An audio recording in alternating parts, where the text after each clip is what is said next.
Oke, kali ini kita kedatangan Beat KZL starter kasar Beat FI dengan kendala ngasep, dan kita disuruh melakukan pembenaran. Dan untuk motor ini dilakukan penservisan hampir total untuk mesin, bagian CVT, dan gearbox. Untuk spare part, owner sudah membeli sendiri bagian-bagiannya. Ada panbel, roller, rota, terus bagian gigi penghantar, gearbox, pokoknya banyak lah yang diganti ini. Tapi owner membeli sendiri spare partnya, kita hanya ganti di bagian sensor saja nanti. Dan untuk video ini kita bagi menjadi beberapa bagian karena terlalu panjang. Untuk bagian CVT nanti sendiri, bagian gearbox ada sendiri. Dan ini kita lakukan pembongkaran, dan ini untuk area gearbox memang sudah ada kerenggangan dan sedikit oblak di bagian lahernya. Di bagian gigi penghantar pun sudah oblak dan nanti diganti untuk bagian itu. Dan langsung kita rakit setelah di coulter.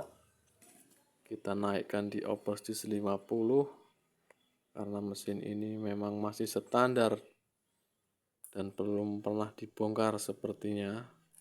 Kita lakukan pergantian filter udara dan baut tap oli yang dol ini kita ganti juga dengan yang baru. Oli pun baru, kita cek juga ini olinya naik, dan ini oli sudah naik ke bagian head.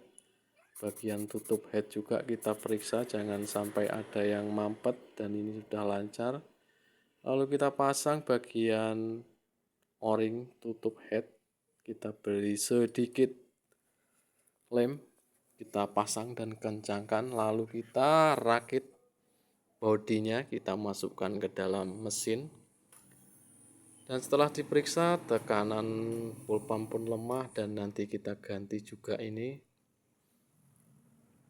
Kita ganti bagian rotaknya saja dan kita periksa setelah diganti. Dan tekanan berhasil naik di 40 PSI normalnya. Lalu kita coba.